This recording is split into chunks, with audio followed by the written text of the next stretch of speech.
Yeah. So I'm actually going to stay in the Pac-12 and kind of moving on that because that was a huge win for the Pac-12. The fact that one of your what we kind of consider maybe one of your lower tier teams beating a team that was playing for a national title last year, and my overreaction is the Pac-12 in its last year of existence the best conference in college football this year? I had this exact overreaction. So please go Perfect. on. Perfect. So it was the first time I think I saw it's the first time that every team won their opening game in league history since like 1932. And I think the thing, look, we knew like obviously Oregon knocking off Portland State by like 80 points, things like that. USC crushing Nevada. We all knew that was probably going to happen. But you look at all the tiers. I think teams in each tier. A team like Cal, who was only a 6.5 point favorite at North Texas, scores 58 points. They had over 360 rushing yards. Jaden Ott was insane on Saturday. Had over 180 yards on the ground. Washington absolutely kicking the crap out of Boise State. I picked Boise State to cover in that game. They were a 2 touchdown underdog.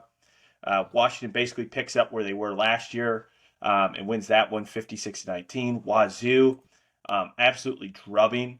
Cam Ward had over like 500 passing yards against Colorado State.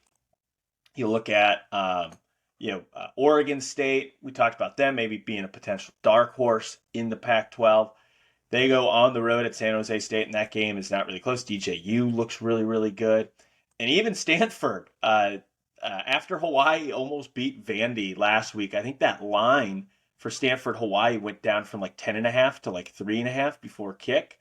And even Stanford looked confident and won that game by multiple touchdowns. And and obviously UCLA beat a decent Coastal Carolina team over the weekend. And I just think like I think the lower tier teams look better. Though I know ASU barely held on against Southern Utah, but they still won regardless. And I think you couldn't have asked for a better week one if you're the Pac-12. And I think you have to legitimately have that discussion. Now we'll learn little bit more about some of these teams in week two because there are some uh, Power Five matchups versus some Pac-12 teams, but heck of a start for the Pac-12. Like we said, probably its last year of existence, but I don't think it's an over. But I think you could make a legit claim that it is right now the top tier conference in college football. Yeah, I'll go out and say it. It's not an overreaction. Yeah. Same. I had this exact same one on my sheet. I mean, this is a conference. You look at the results. Florida drubs Utah, Yeah. 24 to You mean 11. Utah drops Florida? Sorry, thank you. Utah drubbed Florida. Utah beat Florida without 8 starters and with its third string quarterback, basically. Yeah. Cam Rising And doesn't play in that. If Cam Rising plays in that game, they might win by 3 scores. yeah. Um, and then you mentioned most of the results, but like when we did our Pac-12 preview, we said there's clear tiers in the league. There's 5 or 6 Mm-hmm. really good teams, right? USC, Utah, Oregon, Washington, UCLA. I think were the 5 that we kind of mentioned. All those teams looked pretty good. I mean, you could make the case UCLA maybe looked the worst, only a 14-point win, but like Coastal Carolina's pretty good, right? They still have Grayson McCall, who's one of the better G5 quarterbacks in the country. But yeah, I mean, Washington State, that was a trendy upset pick at Colorado State. They put up 50 points. Cam Ward threw for over 450 yards. Cal, another trendy upset pick, only a 6.5 point favorite at North Texas. They put up 58 points. Yes. Jay Nada, 188 rushing yards. Ben Finley threw for 280 yards. We talked about Colorado. Oregon puts up 81 against an FCS team. I mean, just the point totals of this week. USC put up 66. Washington put up 56. Oregon 81. Colorado 45. Cal 58. Washington 50. Oregon State 42. And only one of those teams I mentioned played an FCS team, and that was Oregon. Stanford going on the road at Hawaii. Like, people talked about how Stanford could be maybe the worst Power 5 team in the country. All they do is beat Hawaii by 13 points. Like you said, that point spread was like 4.5, 3.5 points.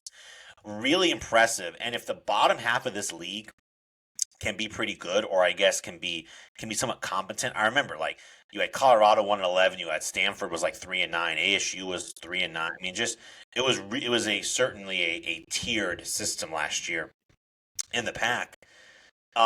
This is I mean, the quarterbacks, it's probably the best quarterback league in America. And if it's the best quarterback league in America, a good chance it's going to be the best league in America.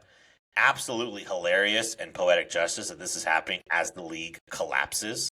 I mean, just like insane that this is the last year of the league, and you have a legit playoff contender in USC. I mean, Caleb Williams every game does a insane off balance throw, falling out of bounds while drinking Gatorade, whatever it is. Like with the other team having 14 guys on the field, like it's just it's